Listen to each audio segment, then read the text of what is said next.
السلام علیکم ورحمت الله تعالی وبرکاته. د کندهار اوسنی والی خانزاده صاحب ته یو څو مختصری خبرې الله جل جلاله دې وکړي چې د پر سینه باندې ښه ولګیږي او عمل په وکړي. والی صاحب جناب ستا مرکې پر میډیا باندې مسلسل را روانې، کله د بعضې خلکو څخه شکایت کوي چې کندهار سقوط وکړي او سیاسي سقوط یې کړی دی، کله بیا د کندهار پر حالاتو باندې غمجن ښکارېږي چې خدای دې داسې په غم لړلی اختر بیا پر کندهار باندې نه راولي، او کله بیا داسې یو د افسوس کیفیت ښکاره کوي چې دا خو زموږ وطن دی نو موږ چیرې ولاړ سو. یقیني دا کومې خبرې چې درته کوم دا پر دا یوه خبره باندې مې دا خبرې را پکښې راوپارېدلې چې درته ویې کړم چې ته وایه چې دا زموږ وطن دی او زه چیرې ولاړ سم. دا خبره زم کوم چې دا ستا وطن دی، ته باید نشې ولاړ. دا وطن دی د پلار وطن دی، دا وطن دی د نیکه وطن دی، دا وطن دی د مور وطن دی، دا وطن دی د قوم وطن دی. دا وطن کې ته پیدا سوی او د دې وطن په اوبو باندې لوی سوی. خبره په دې کې ده چې په دنیا کې چې مشکلات راځي د حل یو لار د هغه دپاره یې، او داسې هم نه ده چې یو سړی به نه وي خطا وتلی، سړی به وایي چې یا زه نه یم خطا، داسې هم نه ده. یو لږ د خپل ځان سره حساب دا ستا پر دا ښایسته ځواني باندې، دا ستا پر ښه قد و قامت باندې، پر دا خپل اولاد باندې، پر دې شریف اولس باندې د کندهار، پر دا بیچاره عسکرو باندې د کندهار، پر دې باندې یو لږ رحم پکار دی. ته ګوره والي صاحب، یارې د جنگ خبره ده. جنگ د کندهار د ټولو اطراف سره ټول سوی دی، د غورک څخه رانیولې، در میوند، در پنجوایي، د ژړۍ، بیا دورې پسې ځه شاولي کوټ، خاکریزو، میانشین، بیا معروف ارغسان، دغه رقم بولدک، د دې ټولو ولسوالیو څخه دا جنګ رالی د کندهار پر ښار باندې. د کندهار په ښار کې هم بعضې حوزې دا د طالبانو در تسلط لاندې راغللې. نو اوس یوه خبره خو دا درته کوم، ګوره دا کندهار یارې خو ټول افغانستان زموږ ستاسې وطن دی، بیا خصوصا کندهار د 19 کاله مخکې چې د امریکایانو انقلاب پر افغانستان باندې رالی، کندهار زموږ اخري مقر زموږ په لاس کې و، اخري سنګر زموږ کندهار و. کندهار زموږ در ټولو د زور ځای کندهار و. د کندهار قوت چې موږ سره راسره و په ټول افغانستان کې بل دغونه زور نه و. نو د هلمند و، د روزګان و، د زابل، دا ټول مجاهدین موږ سره په کندهار کې و. مګر په هغه وخت کې موږ څونه هوښیاره فیصله وکړل، موږ د امریکایانو سره په کندهار کې جنگ نه وکړي. ولې؟ موږ په دې پوه سو چې دا کندهار نړیږي، خرابیږي او دا جنگ پیدا نه کوي، موږ نه سو ګټلی.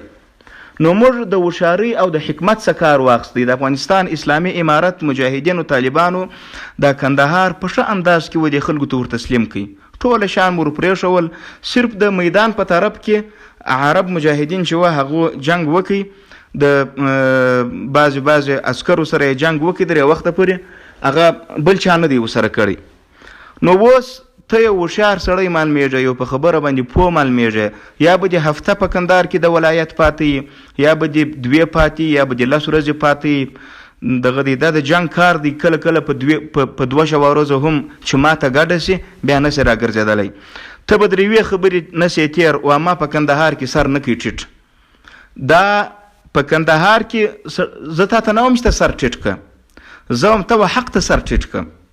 زه تا ته نه وم چې زه ستا سره زور کوم، یا زه زورور یم ته کمزور یې، یا زه اصل یم ته کم اصل یې. زه دا نه درته وایم، زه درته وایم ته د هنر څخه کار واخه، د هوښیارۍ څخه کار واخه. پر دا خپلو عسکرو، پر دا خپلو بچانو، پر دې وطن باندې زړه وسوځه. دا ښار مه غارې غارې کوه، دا ښار مه سری کوه. طالبان پر ښار باندې راګرځېدلي دي، طالبان دا ښار سقوطوي، په هر رقم چې یې سقوطوي نه پرېږدي. نو ته ته څه ضرورت چې ته زور وایې؟ ته ته څه ضرورت چې ته د سرټمبګۍ څخه کار اخلې، د سرناخلاصۍ څخه کار اخلې؟ چې ته غواړې په افغانستان کې ته او دغه څه په کندهار کې چې څه کسان دي و دې ټولو ته بخښه ده، د مشر د خوا صحافه ده ورته. تا ته ولې طالبان په نظر باندې وحشان درځي؟ تا ته ولې طالبان په دا رقم انداز کې ورته ګورې چې دا د پردیو مزدوران دي. د پردیو مزدور په وطن کې پرمختګ نشي کولی، دا یاد ولره. د پردیو مزدوران د روسانو مزدوران و هغه ناکام سول، وطن یې نه ونیوي.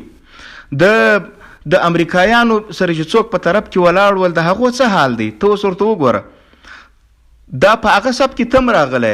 دا نور والیان چې دي ټولو ته زما دغه خبره ده چې دا ملت ته د افغانستان ملت ته د طالبانو در شا ولاړ دی. ته دورې نو کې سر وروشت که هلته ازبک زموږ سره ولاړ دی، هلته تاجک زموږ سره ولاړ دی. د اوغو تاجکو د اوغو ازبکو د هغو اطمینان سوی دی، هغه زموږ سره په اطمینان ملګري سوي دي. او سره د دې چې خلکو به هغو ته ژبني تعصب عمر پیچکاري کوي، خو هغه په دې پوه سوله چې دا طالبان دا پر حق باندې دي او دا د خدای او د رسول دپاره ولاړ دي. نو دا وطن نور مه خرابوه. بیا درته وایم ستا پر سر چې کوم مشر اشرف غني دی، په خدای مې دې قسم چې د افغانستان خښته ایښول سوې ده، که دغونه بې وفا، دغونه بې ضمیره، دغونه بې وجدانه، دغونه بې رحمه، دغونه بې زړه سویه په تاریخ کې د افغانستان یو کوچنی مشر هم راغلی. پر دنیا باندې ته ګوره د په دې کندهار کې پر ودو باندې بمبار سوی دی، پر دې لوی کندهار کې، په دې افغانستان کې، په دې پکتیا کې، په دې لوی لو پکتیا کې، دورې په دې ننګرهار کې، په دې نورو دغو کې پر ودو باندې بمبار سوی دی. د یو وارې دپاره لا په ذات ته خدای مې دې قسم یې که ته ثابت کړې چې اشرف غني او امریکایانو ته وویل چې ولې د یو دونه بې غیرته، د یو دونه بې ضمیره در قومندې لاندې ته خپل ټول فامیل، خپل ټول قوم، خپل ټوله آینده زندگی په خطر کې اچوې. نو خو ته په لوی لاس باندې دا نن ستا په لاس کې دا کار ستا چې ستا در لاس لاندې مشران د قومو چې دا څه پاته دي، چاته شک ورلوېدلی دی یا څه بدې خاطرې په زړه کې ورګرځي، چې کم اطمینان دوی غواړي د افغانستان اسلامي امارت به هغه اطمینان دوی ته ورکړي. که دوی پر کور باندې پیرداران غواړي د دوی پر کور او پیرداران ودروو، د دوی پر خاندانو پر فامیل باندې او پیرداران ودروو. د ټول افغانستان د ټول کندهار د ولس په مخ کې به ورته اطمینان ورکړو چې دوی ته به څوک تاوان نه رسوي. نو دا وطن دا نیول کیږي، دا د طالبانو په لاس باندې ورځي. د دغه ټګ، د دغه بې ضمیره، د دغه بې وجدانه مه ودې ته شکایت کوه، مه ودې ته خبره کوه، نه دا فایده درته کوي. د یو مسلمان په حیث په درته وایم بسم الله دې در خوله راوځي، نوم دې د مسلمان دی، کور دې د مسلمان دی، څه بلا اخیسته یې، څه بدي په مخه رااخیسته یې. څوک به د عسکر نور په دې طالبانو باندې مړه کې، طالبان به شهیدان کې، ښار به ونړی، سری به کې، مارکیټونه به ونړی، هیڅ فایده به نه وکړي.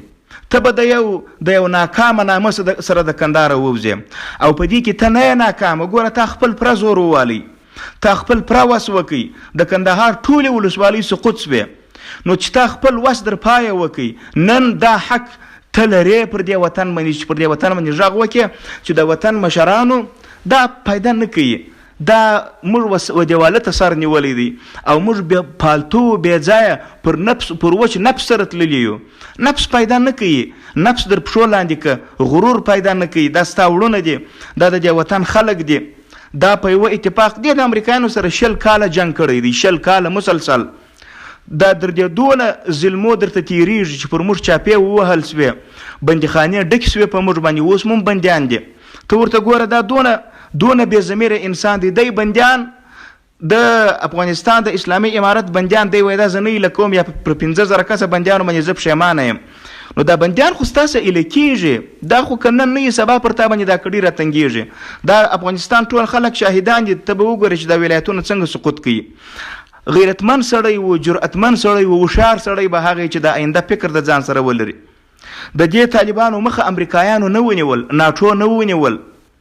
دا اوس په داخل د یوه نیمه میاشت کې 200 ولسوالۍ به طالبانو ته تسلیم سوې. د ولایتو د تسلیمۍ وخت را روان دی. نو یو په هغو کې به ته یې، دا نور والیان به یې، دا وطن نور مه خرابوئ، دا وطن مه در په دره کوئ. چیرې به ځې؟ زه به چیرې ځم؟ پر تا مې دا زړه ولاکه کېږي، پر تا باندې مې ولاکه دا زړه کېږي چې ته یا پر نور افغانانو باندې چې د خپل کور او د خپل وطن سره سبا غمزده ورکې. دا مجاهدات دی، دا مو وطن دی، دا مو کور دی. مه په دې زده کې سر ورکوه، مه ځان وژنه، مه خپل اولاد یتیموه، د خپل روان ژوند دې په خوشحالي کې وکړه. یو حج ته به ولاړ شې، یو عمرې ته به ولاړ شې، یو څو عمره به الله تعالی ته لمونځ وکړې، سجدې به وکړې الله تعالی ته، د خپل وروڼو سره به سبا دغه شي تا ته والله که څوک پیغور درکړي که ته وارخطا یې چې ما ژرو برېتونه خریدي دي، په ټوکه کې درته وایم د ژرو د برېتو کاواله به درکړو چې ستا په ژرو په برېتو هم څوک کار نه لري. خو دا وطن مه خرابوه، دا وطن پرېږده، د عقل څخه کار واخه، د هوښیارۍ څخه کار واخه، د فکر څخه کار واخه، د سمج څخه کار واخه. قسم په خدای دا زما خبرې به ستا سترګو ته جګې درېږي. د یو مسلمان په حیث درته وایم، د یو خواخوږي په حیث درته وایم، پر دې ملت مې زړه سوځي، پر دې وطن مې زړه سوځي، پر دې افغانانو مې زړه سوځي. دا جنګ نور نه ګټل کېږي، د ټولو اطرافو څخه جنګ راغلی دی، د کندهار ښار ته ودرېدی. موږ دغسې هم ولا کوو، موږ په ولسوالیو کې ولا که جنګ کړی، موږ ولسوالۍ د کندهار په لاس کې وې، ښار خو څه کوي، د کندهار اطراف مو په لاس کې وه، بیا مو هم جنګ نه وکړي. موږ دا وطن خرابېږي، جنګ پیدا نه کوي. نو چې موږ نه خرابوي، د کندهار ولس پر تاسې باندې دا حق لري چې څنګه مو د کندهار ولایت تاسې ته در تسلیم کړی دی ثابت دغسې راوسپارئ. دا چې موږ یا په زور باندې ورځو، الله مو ملګری دی. زه دا نه وایم چې درته اصل یم، ته در ما کم اصل یې، الله تعالی زموږ ملګری دی. موږ د دې ملت خواخوږي یو، موږ د پردیو مزدوران نه یو. که موږ د پردیو مزدوران وای، موږ به په دې وطن کې نفاق ته لمن وهلی، موږ به په دې وطن کې خلک سره جنګولی، موږ به په دې وطن کې ظلم کولی. موږ ظلم نه کوو، موږ د وطن پر سر لاس تیروو. د پردیو مزدور چې یې هغه وطن نشي نیولی، د پردیو مزدور چې یې هغه در چا ملت نه درېږي، د پردیو مزدور چې یې هغه په وطن کې نفاق راولي. موږ د ټولو افغانانو پر سرو لاس تیروو، که ټول قومونه دي، ټولو ته موږ وایو چې سرنخلاصي راغلې ده، راسئ چې نن سره خلاص کړو. اشرف غني والله که په دنیا کې د لور چیرې ده، د معاینه څوک ده؟ محمد الله محب ته دې ګوره معاینه یې څوک ده؟